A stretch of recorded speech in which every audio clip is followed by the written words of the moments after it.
No es lo mismo hacer una planeación sobre una renovación de un cultivo normal por vejez y en la cual uno va empezando paulatinamente a planear cómo renovar programas de siembra escalonadas para que no quedarte sin flujo de caja ni nada de eso. Y encima de eso, tener un foco tan fuerte, porque era el 100%, 22.000 hectáreas de palmas sembradas en su momento, todas enfermas.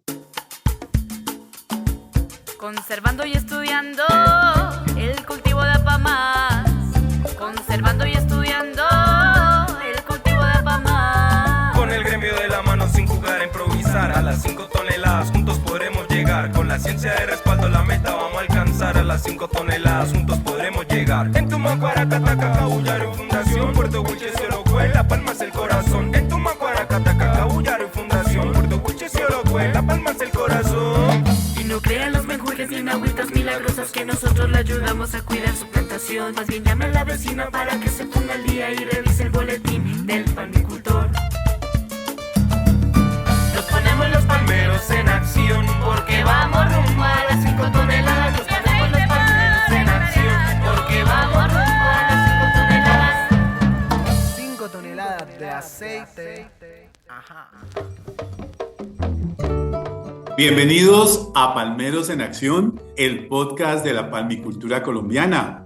Y también bienvenidos a esta cuarta temporada. Parece mentira que ya vayamos en la cuarta temporada de este podcast en un canal digital que va evolucionando y me emociona mucho darles la bienvenida a esta cuarta temporada. Enviamos un saludo especial a todos los palmicultores que nos escuchan y se conectan desde las diferentes zonas del país. Queremos seguir llegando a sus hogares y a sus plantaciones, por supuesto con temas de interés, con invitados que nos motiven a seguir trabajando para producir un aceite con las mejores características, con características de sostenibilidad, pero sobre todo una palma de aceite o un aceite que provenga de un negocio rentable.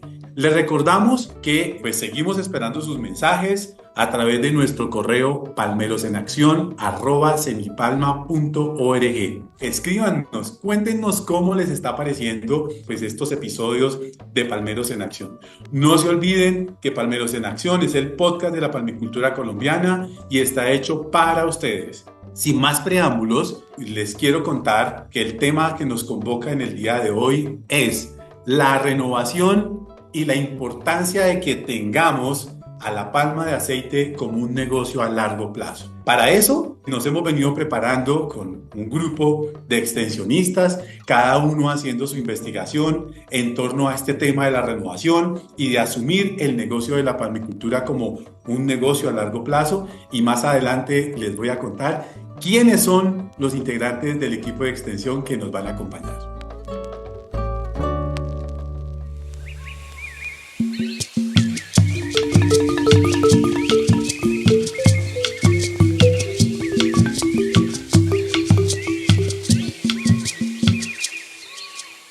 Mi nombre es Juan Carlos Vélez, soy líder de formación y capacitación de Semipalma y hoy voy a tener un grupo interdisciplinario, un grupo maravilloso de Semipalma y del equipo de extensión que además se están uniendo a esta cuarta temporada y queremos contarles cuáles han sido los resultados de esta investigación, de este tema que hemos venido investigando para presentarle a todos ustedes en este episodio. En primer lugar, me va a acompañar Janet Cifuentes, Luz Janet Cifuentes del equipo de coordinación fitosanitaria de la zona norte, va a estar con nosotros, pero también adhiere a este grupo Dayana Matías, que es extensionista social de la zona oriental. Y finalmente vamos a tener la compañía de Carlos Escobar, que también es del equipo de extensión de zona norte. Bueno, compañeros, ¿cómo están? ¿Desde dónde se conectan? Hola Juan y hola para todos quienes nos escuchan en Palmeros en Acción. Los saludo desde la zona bananera en la colorosa zona norte del país. Mi querido Juan, te saludo desde la zona oriental, hermoso municipio de Villavicencio con un calor espectacular. Hola Juan, gracias por la invitación. Un saludo muy especial a todos los palmicultores que nos están escuchando. Y en este momento me encuentro en el municipio de Zona Bananera, en el departamento del Magdalena. hoy junto con mis compañeros a acompañarlos en el transcurso de este programa y a desarrollar el tema que ya les comenté. Al inicio de este capítulo escuchábamos a Manuel Marín, palmicultor del municipio de Tumaco en el departamento de Nariño. Manuel fue uno de los productores que enfrentó la grave crisis fitosanitaria que afectó a esta región debido a la pudrición de cogollo. Una enfermedad que llevó a la erradicación de más de 35.000 hectáreas de palma de aceite entre los años de 2006 y 2010 en Tumaco. Dayana, ¿qué opinas de esta situación? Pues Janet, realmente es una situación muy compleja la que afrontó don Manuel y varios de nuestros palmicultores que finalmente junto a los dueños de las plantaciones y equipos de trabajo deben tomar decisiones urgentes y determinantes, obligándolos entonces a erradicar y empezar de cero, pero esos comienzos siempre traerán cosas buenas. Manuel nos cuenta cómo fue ese proceso de erradicación. Empezamos a revisar la literatura y a ver qué podíamos hacer para poder eliminar las palmas correctamente, que no quedara inóculo vivo allí. Logramos establecer y discutir durante mucho tiempo a través del comité agronómico y la ayuda de Senipalma y de los asesores que teníamos cada una de las plantaciones. Y logramos establecer que 2 métodos quedaron aprobados para la erradicación.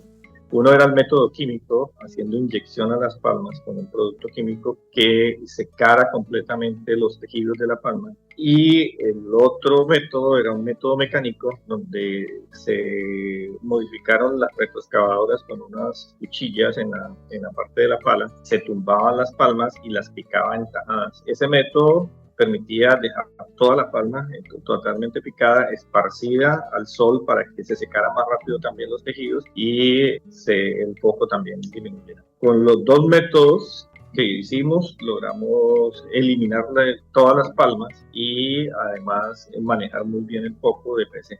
La PC fue disminuyendo poco a poco. El primer año después de esto fue complicado en ese tema porque estábamos sobre el tiempo, teníamos que empezar a sembrar inmediatamente. Una situación que sin duda pues llevó a unir esfuerzos por parte de diferentes actores para empezar a construir soluciones que permitieran sacar adelante las diferentes plantaciones que se vieron afectadas por la pudrición del cogollo. Esto es palmicultores, núcleos palmeros, Senipalma, Fedepalma, ICA, todos unidos para enfrentar esta crisis fitosanitaria. Así es, Juan. Esta situación obligó al sector a actuar con determinación y de la que no hubiera sido posible reponerse sin el trabajo colaborativo y los aportes de cada uno de los actores que tú mencionas. Les cuento que después de la erradicación, la renovación del cultivo traía consigo retos muy importantes y desafiantes. Como nos comentaba el señor Manuel Marín, hay una gran diferencia entre realizar una renovación planificada por la vejez de las palmas a enfrentar una renovación en medio de una crisis fitosanitaria, ya que consigo trae importantes desafíos económicos, la incertidumbre sobre los nuevos materiales de siembra y el futuro que puede llegar a tener este nuevo cultivo. ¿Cómo fue todo este proceso? Pues el señor Manuel Marín nos cuenta. Entonces fue muy complicado, primero con las renovaciones, o sea, con las eliminaciones de palmas de las plantaciones que íbamos a renovar. Con eso eliminamos un gran porcentaje de palmas enfermas, pero fueron quedando los focos de los palmicultores pequeños que todavía no habían definido qué hacer. Algunas grandes plantaciones que tampoco sabían qué podían hacer o no tenían los recursos para hacerlo. Tuvimos que hacer cordones sanitarios alrededor de las plantaciones que íbamos renovando, de los vecinos que teníamos con palmas enfermas, haciendo unos cordones sanitarios para que alejáramos lo más posible el foco. Eso en la primera parte, que era eliminar el foco. ¿Qué íbamos a sembrar? Nosotros sabíamos que si sembrábamos guinesis se nos iban a volver a enfermar. Esta crisis fitosanitaria trajo consigo la llegada entonces de nuevos materiales o nuevos cultivares, como nos estaba explicando Manuel Marín. Pero, ¿cuáles son esos nuevos materiales o cultivares? Los híbridos interespecíficos O por G. En ese momento era un cultivar o un material nuevo. Se conocía que tenía una alta tolerancia a la pudrición de cogollo, pero también se sabía más o menos que requería un manejo diferente en comparación con los materiales guinensis, las palmas africanas que normalmente o hasta antes de esa crisis se tenía. Hoy en día, la investigación de Senipalma sobre estos cultivares ha avanzado vertiginosamente, muy importantes los resultados. Se han tenido hallazgos importantes, oportunidades que hemos encontrado. Sin embargo, para ese entonces había mucha expectativa, pero sobre todo incertidumbre sobre este material que sin lugar a dudas era desconocido, pero no quiero arruinar el testimonio tan valioso de Manuel Marín. Quiero dejar que él siga contándonos.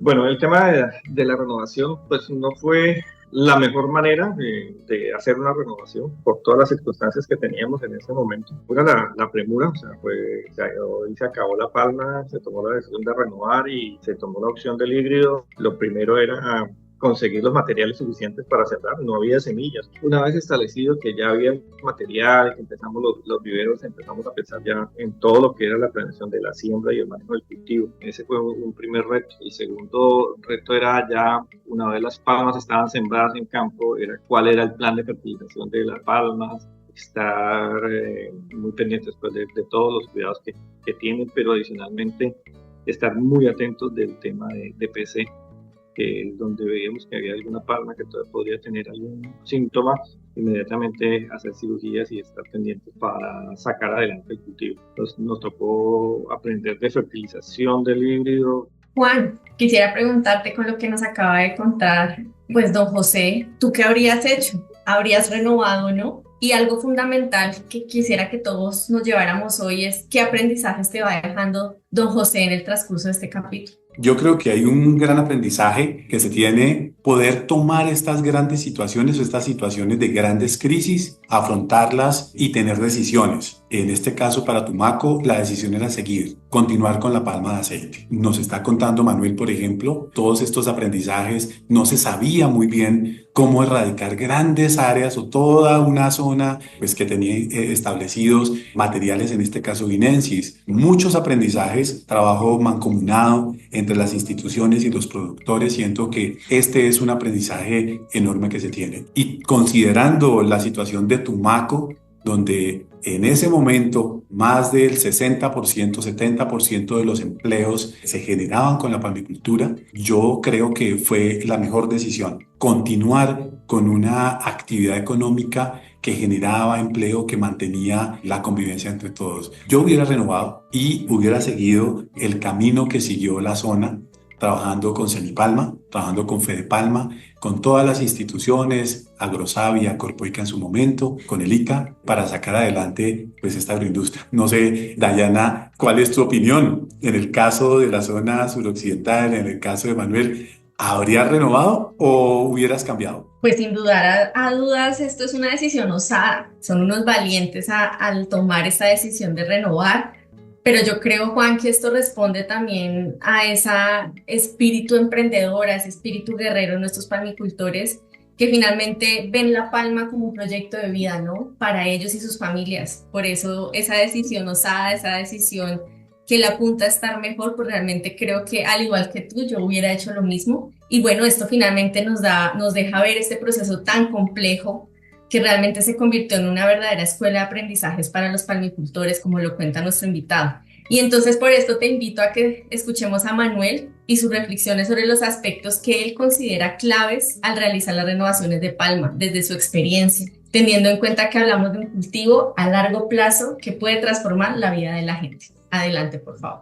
El consejo o lo que esto nos deja a nosotros como aprendizaje es que para hacer una renovación uno debe tener en cuenta muchos aspectos. Uno, el tema económico, la financiación del proyecto. O sea, a la palma, desde el momento en que se empieza con el vivero hasta la siembra y llevarlo a producción, no le puede faltar nada, o sea, no le puede faltar ningún recurso económico para que no se puedan hacer algunas labores. El proyecto debe estar financiado desde el día cero hasta el mes que se empiezan las cosechas y que las cosechas ya sostienen el cultivo. Ese es un primer aspecto importante. El segundo, yo pensaría que es fundamental, es escoger realmente cuál es el material que se va a llevar a campo, con cuál uno se va a casar, porque todo lo que uno haga en una renovación, y sobre todo en palma, pues, y en híbrido estamos hablando de 30 años. Y como tercero es el diseño de plantación. O sea, eso es fundamental en el momento de pensar en hacer una renovación, o sea, cuál va a ser mi diseño de plantación, cómo van a ser mis lotes, las áreas adecuadas y además el manejo del suelo. Después de tantos desafíos, le preguntamos al señor Manuel Marín ¿Qué siente al mirar hacia atrás y ver todo este camino recorrido? ¿Será que habrá valido la pena seguir apostándole al cultivo de palma? Pues esto fue lo que nos contó. Hoy en día, cuando uno ya ve todo el mundo estabilizado en sus trabajos, que económicamente el cultivo está dando para pagar todas sus labores, para que todas estas personas que dependemos de la palma podamos estar bien, estar tranquilos, recibiendo nuestras remuneraciones por la labor que hacemos, y además estamos cumpliendo con los bancos, y además estamos pensando ya en nuevas siembras, en nuevas renovaciones. Dice uno, Dios mío, ya pasó toda la tormenta, ya nos toca el momento de calma, y es muy satisfactorio saber que uno fue parte de eso, que a pesar de todos esos momentos difíciles no abandonamos el barco, siempre estuvimos allí y logramos sacar a buen término las cosas.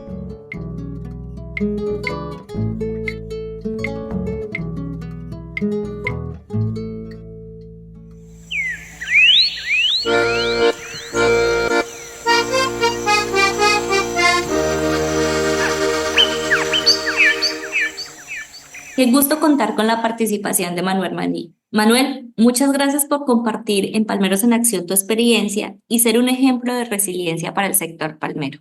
Le damos paso al segundo momento de nuestro podcast con un invitado muy estimado en Palmeros en Acción y que hace rato no nos acompañaba. Cuéntanos de quién se trata, Juan. Así es, Janet. Le damos la bienvenida al doctor Mauricio Mosquera, que es el coordinador de la Unidad de Validación de Resultados de Investigación de Cenipalma. Ustedes se preguntarán, ¿qué es eso de validación de resultados de investigación? Pero no es más que tomar esos resultados de investigación que se genera desde Cenipalma, del área de investigación, ponerlos a prueba bajo condiciones más o menos reales y poderle decir al palmicultor: contamos con unas presentaciones tecnológicas, con unas recomendaciones que son confiables, que definitivamente usted, señor palmicultor, puede aplicarlas estando seguros que no le van a afectar a su negocio palmero.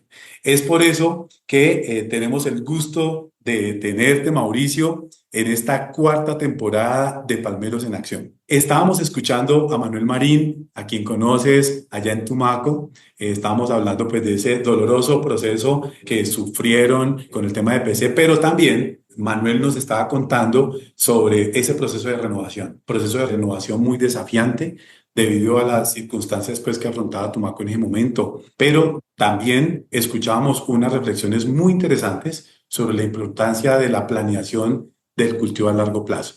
Hoy, Mauricio, queremos conversar contigo sobre cómo podemos lograr altos rendimientos siendo rentables en el cultivo, es decir, siendo juiciosos en nuestro proceso de renovación, en ese proceso de nuevas siembras. Así de que, Mauricio, ¿cómo estás? Bienvenido nuevamente a Palmeros en Acción. Pues muy complacido de poder aquí, a través de este medio, compartir los resultados del trabajo que hace mi equipo, que como bien lo decías, se trata de poner a prueba la tecnología que genera o adopta Cenipalma en condiciones reales, en las condiciones del palmicultor. Eso técnicamente lo conocemos como escalamiento de tecnologías, y pues desde luego que muy complacido de acompañarlos esta mañana y que sea el día, digamos, en el que podemos compartir estos temas con nuestros palmicultores. Muchas gracias. Nosotros, las 4 personas que estamos acá de la Dirección de Extensión, pues estamos cargados de preguntas. La investigación de este tema pues nos ha dejado grandes incógnitas, pero también incógnitas que estoy seguro tienen nuestros palmicultores. Yo quiero empezar, Mauricio, preguntándote el establecimiento de la plantación, ¿de qué manera define la rentabilidad del negocio palmero, considerando que la palma es un negocio a largo plazo? Bueno, Juan, yo creo que tenemos que pensar en que esto es un negocio que, si nos va muy bien, puede durar por lo menos 25 años, el ciclo de vida de un lote de palma, por lo menos. Con el híbrido todavía no conocemos ese ciclo de vida del negocio, pero incluso puede ser mayor. ¿Por qué? Porque el híbrido tiene un crecimiento más lento que lo que es guinensis. Entonces nosotros tenemos que pensar que cada decisión que estamos tomando cuando empezamos un cultivo de palma, pues es una decisión que va a tener una influencia sobre los próximos 30, 25 años. Si el híbrido dura 35 años, pues va a ser ese el periodo que tenemos que considerar. Entonces allí uno podría hacerse preguntas en estos sentidos. Bueno, voy a seleccionar una tierra en donde yo voy a sembrar mi palma. ¿Qué tengo que mirar yo allí? Lo primero es cómo voy a manejar la humedad del suelo. ¿Será que estoy en un lugar en donde tengo exceso de agua o será que estoy en un lugar donde me falta agua? Y eso conlleva a decisiones que tienen que ver con si debo montar un sistema de riego o si debo montar un sistema de drenaje o de pronto necesito hacer las dos, pero tengo que pensar en ello. Otro tema importante es el de vías de acceso y distancia planta-beneficio. Yo conozco casos en los que la distancia de la planta de beneficio es corta, relativamente corta, pero el estado de la vía es tan malo que el costo del transporte es altísimo. Entonces, todo ese costo de transporte puede ir en contra de la rentabilidad de mi negocio. Otro punto importante es el de la infraestructura y el suelo en donde yo voy a sembrar. Entonces, ahí surgen preguntas como, ¿será que yo requiero una enmienda para que mi cultivo se desarrolle de manera ideal? ¿O será que necesito complementar la fertilidad del suelo nivelando con nutrientes? Eso es muy importante porque al final eso va a ser el sustrato del cual van a comer nuestras palmas. Y en el tema de las enmiendas, lo que pasa es que si yo no las aplico, entonces dificulta el crecimiento de las raíces y también puede estar teniendo un efecto sobre la toma de nutrientes. Y bueno, desde luego el tema de infraestructura, si voy a necesitar cablevía, si definitivamente cablevía no es una opción, pues entonces tengo que poner puentes, alcantarillas para que facilitar el paso, por ejemplo, de los animalitos de cosecha, de los búfalos con sus zorros. Entonces, todo ello va a tener un impacto sobre el costo del transporte al interior de la plantación. Si yo no planeo bien eso, entonces empezamos a ver esas situaciones en las que el hombre termina ayudando al búfalo y no el búfalo o el temoviente que sea ayudando al hombre. Y cuando eso pasa, pues la eficiencia de la cosecha baja y ahí se nos va buena parte de la rentabilidad del negocio también. Y finalmente lo tocaba Manuel parcialmente ahorita que estábamos hablando el tema de los cultivares. ¿Qué decido yo? ¿Qué voy a sembrar allí? Pues hombre, yo lo primero que haría sería preguntarle a mis vecinos con qué cultivares les ha ido bien. Esto también va a tener un impacto importante sobre el rendimiento del cultivo. Y ahí un tema que es clave es el de la tolerancia a enfermedades. Entonces, si yo voy a estar en una zona en la que tengo PC, por ejemplo Tumaco, y yo insisto en sembrar guinensis, pues en Tumaco me va a ir re mal con ese negocio y es lo que le ha pasado a varios palmicultores que sembraron guinensis de nuevo en Tumaco y pues la fitóptora nunca se fue, la fitóptora está allí. Entonces lo que pasa es que inmediatamente las palmas empiezan a crecer, empiezan a ser atacadas por la enfermedad. En el establecimiento es eso, Juan, hay que pensar en que el largo plazo definitivamente es el horizonte sobre el cual yo tengo que tomar esas decisiones de un cultivo perenne. Y bueno, eso es. Perfecto, doctor Mauricio. Pues sabemos que junto con todos estos materiales híbridos llegó también la tecnología ANA, este famoso regulador de crecimiento, el ácido naftalenacético, como una oportunidad para lograr una mayor cantidad de racimos conformados, lo que a su vez se traduce en un incremento en los ingresos para el palmicultor. Sin embargo, para que todo esto suceda, se debe garantizar una labor de polinización artificial óptima, de las mejores maneras posibles. Es por eso que, ¿qué factores cree usted que puedan garantizar que esta tarea se haga de la mejor manera, se haga bien hecha y qué beneficios económicos puede traer esto? Ya que también en la zona está mucho la pregunta latente de qué es mejor, aplicarla en medio sólido o en medio líquido.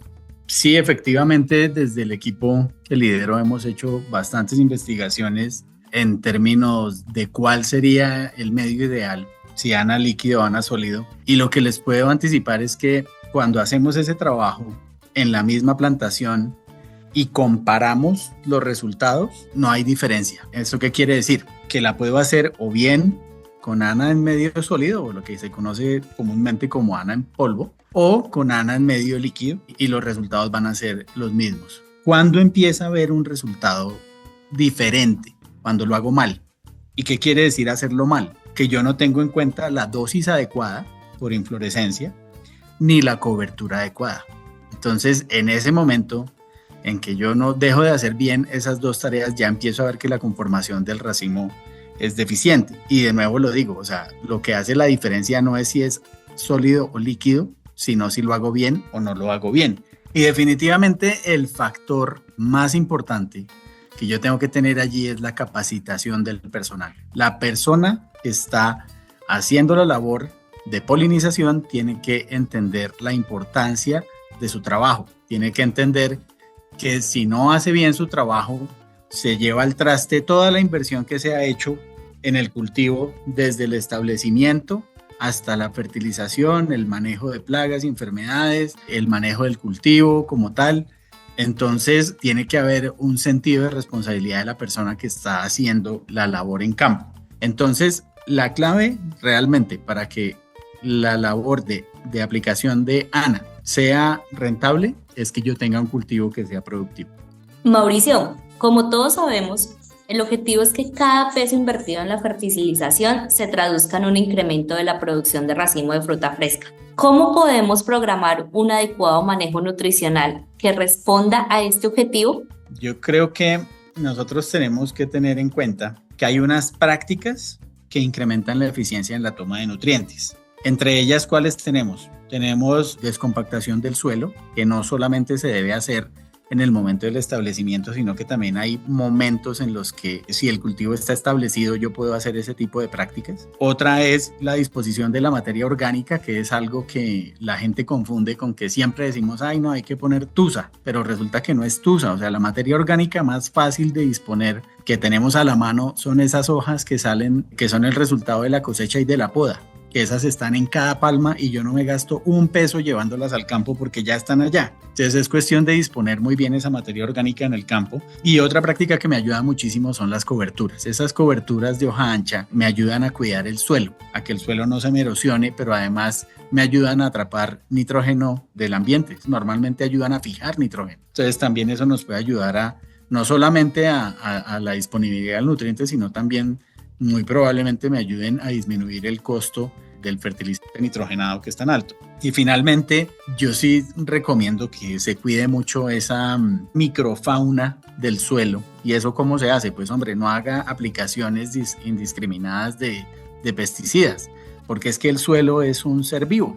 Entonces, si yo lo que hago es que llevo veneno todo el tiempo, pues lo que voy a hacer es que voy a matar a esos seres vivos y realmente yo necesito un suelo vital lleno de microorganismos que también me colaboren no solamente a fijar algunos nutrientes, que algunos lo hacen, sino también a tener un equilibrio natural en el suelo. Pero yo también quiero tocar ahí dos temas importantes. El primero es el del diagnóstico nutricional. Y la pregunta del millón es, ¿quién está haciendo ese diagnóstico y cómo estoy haciendo ese diagnóstico? A mí no me sirve la receta que le dieron al vecino. A mí no me sirve hacerlo a ojo. Entonces, lo ideal es que yo sepa cómo está la palma y cómo está el suelo de donde come la palma. Por eso son importantes los análisis de suelos y los análisis foliares para determinar qué necesita mi palma. ¿Quién está capacitado para hacer eso? También es importante. ¿Está haciendo bien la medición? ¿En dónde la hace? ¿Cada cuánto la hace? Son temas que son muy importantes a la hora de definir cuántos nutrientes voy a llevar yo al campo. Y lo otro que también quería hacer hincapié es en la aplicación del fertilizante como tal. Yo no puedo aplicar fertilizante en cualquier momento del año y cuando a mí se me ocurra, no. Hay un momento de aplicación que normalmente tiene que ver con contenidos de humedad en el suelo y lo otro es que es mejor fraccionado. O sea, no es lo mismo que yo desayune, almuerce y coma a las 8 de la mañana a que yo desayune a las 8, almuerce a las 12 y cene o coma en la noche a las 6 de la tarde. O sea, es diferente. Entonces, la posibilidad de perder nutrientes haciendo fraccionamientos también es importante considerarlo. Y bueno, yo creo que con esos consejos uno puede tener un buen programa de nutrición. Obviamente también hay que tener en cuenta, y eso les ayudan los agrónomos, cuál es el orden de aplicación de los nutrimentos. O sea, no siempre es bueno aplicarlos todos al tiempo. Entonces hay que tener en cuenta cuál es ese orden. Ese orden seguramente el técnico que les provee asistencia técnica les puede dar una mano en cuál es el orden ideal. No cabe duda que, o estamos seguros porque te hemos escuchado tanto en los seminarios de Colombia Palmera en línea como en tus presentaciones en Colombia Palmera en zonas, que todo lo que nos acabas de contar pues tiene un trasfondo o tiene un sustento científico, un sustento con datos, con cifras, desde la parte económica. Pero quiero referirme un poco a la parte fitosanitaria, porque pues Manuel Marín nos estaba contando sobre las dificultades que se tuvo en Tumaco en torno a pudrición de cogollo, pero es que pudrición de cogollo no es solamente un tema de Tumaco, sino que hoy en día ya es de todo el país, y con ello también tenemos otros desafíos, otras situaciones como marchitez letal o como cualquiera de las otras enfermedades, pero también tenemos dificultades en plagas y enfermedades. Mauricio, ¿qué tienes para contarnos? ¿Cuáles son esas reflexiones, esos resultados, esos consejos que les puedes dar a los palmicultores colombianos en torno al manejo de plagas y enfermedades que en ocasiones pudieran no ser muy bien recibidas o pudieran no ser muy bien aplicadas? ¿Qué tienes para contarnos? Consejos que yo daría al respecto. Más bien yo pensaría en qué factores facilitan el trabajo de los patógenos, para hablar primero del tema de enfermedades. El primero sería un cultivar susceptible. Si yo seleccioné mi cultivar de tal manera que es súper susceptible a alguna de las enfermedades que mencionas, Juan, pues ahí ya voy a tener problemas. Lo otro es tener un manejo agronómico eficiente. Si yo no cuido bien mi plantación, lo que va a pasar es que mis palmas están débiles. Y si mis palmas están débiles, pues es como un niño que probablemente si está desnutrido y lo agarra una gripa, pues lo puede matar. Pero si yo tengo a un niño fortachón, bien alimentado, sano, y le da una gripa, pues no pasará más allá de ser unos moquitos. Y el otro tema es el del mal vecino. O sea, yo tengo que pensar que las enfermedades no conocen cercas. Entonces, las decisiones que yo tome van a afectar a mis vecinos. Entonces, yo tengo que jugar una estrategia de cuidar también el patrimonio de mis vecinos. ¿Y eso cómo se hace? Actuando oportunamente para evitar ese riesgo de contagio de las enfermedades y de las plagas.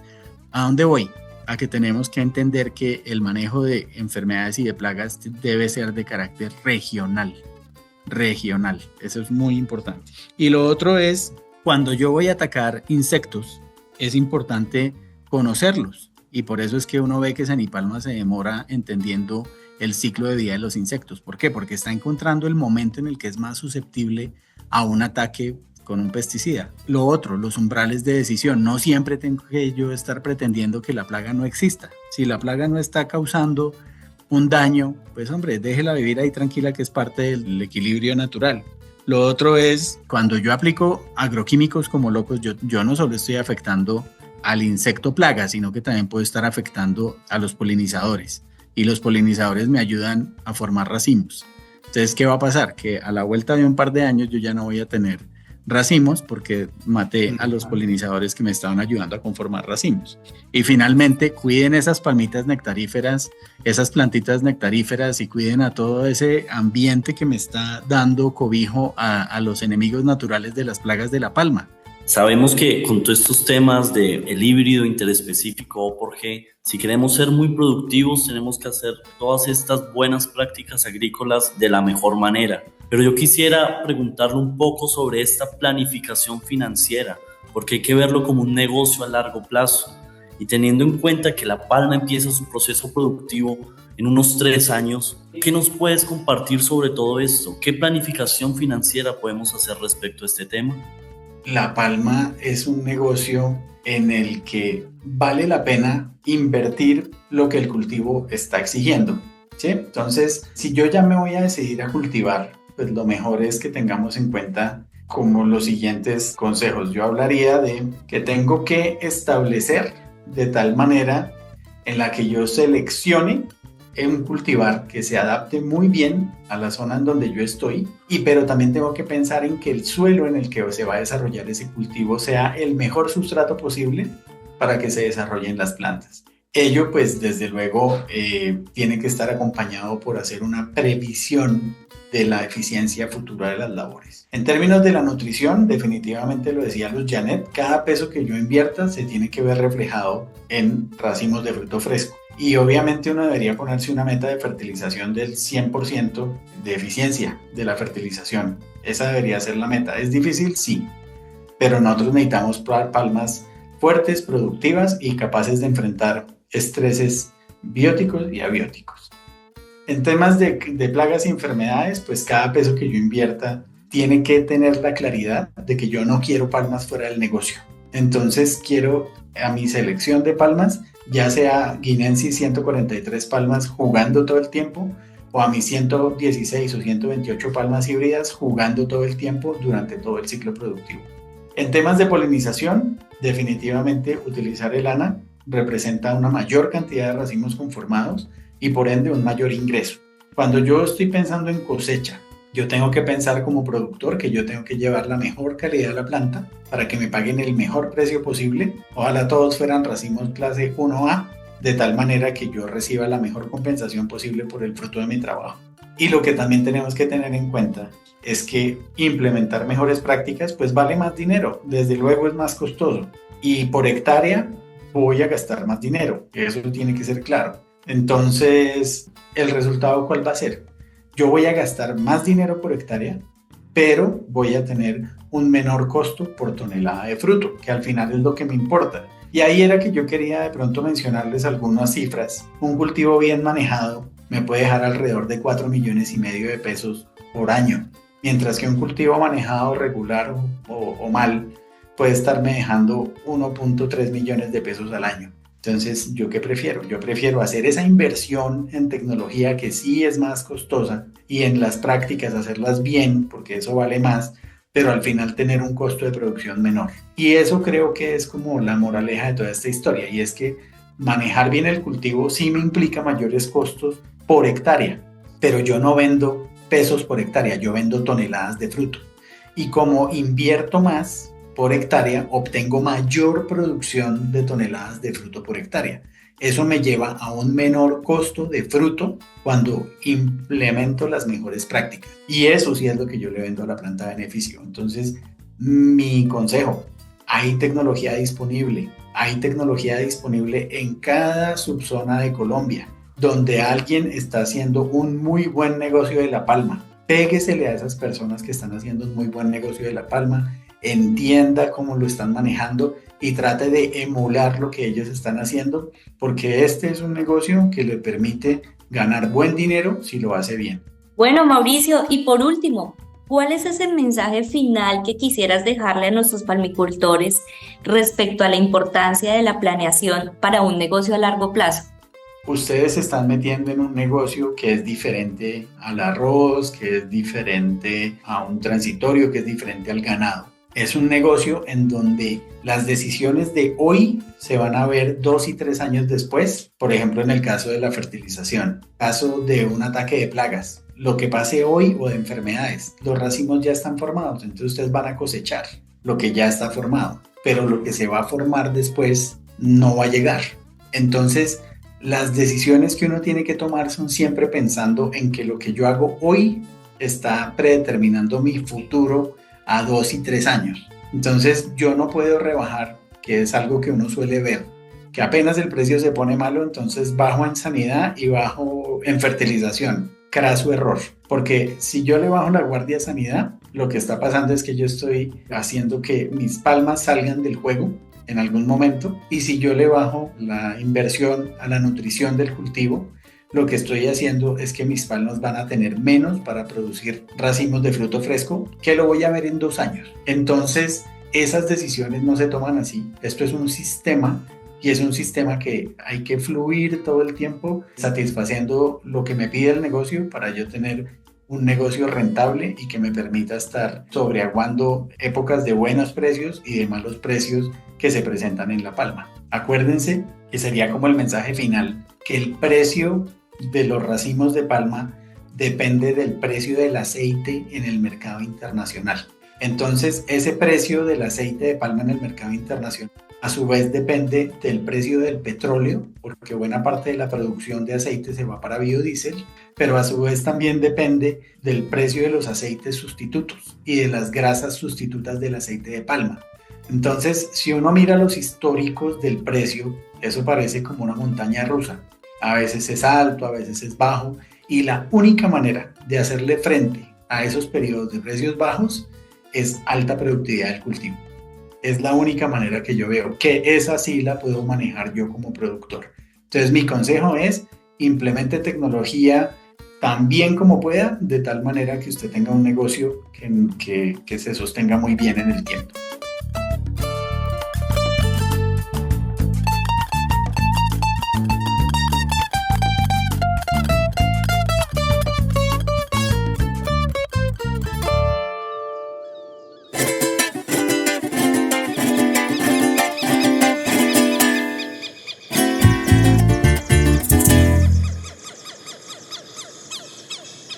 Qué interesante, Mauricio. Queremos agradecerte, pero queremos agradecerte muy sinceramente por todos estos mensajes, por todo lo que nos has contado y le has querido compartir a los palmicultores colombianos. También queremos enviarle un saludo y unos agradecimientos muy especiales a Manuel Marín, allá en Tumaco, en Central Manigua, que pues sus testimonios han sido de gran, pero de gran valor. Ustedes, Mauricio y Manuel, nos han permitido inspirarnos y estoy seguro que también van a inspirar a todos los palmicultores que estén escuchando este podcast, este episodio, y nos están inspirando a seguir trabajando fuertemente por una palmicultura y por una agroindustria rentable, pero sobre todo sostenible. No olviden que pueden escribirnos a palmerosenaccion@cenipalma.org. Allí podemos recibir sus temas de interés, sus comentarios, las sugerencias acerca de este podcast que es hecho por y para ustedes. Un abrazo para todos.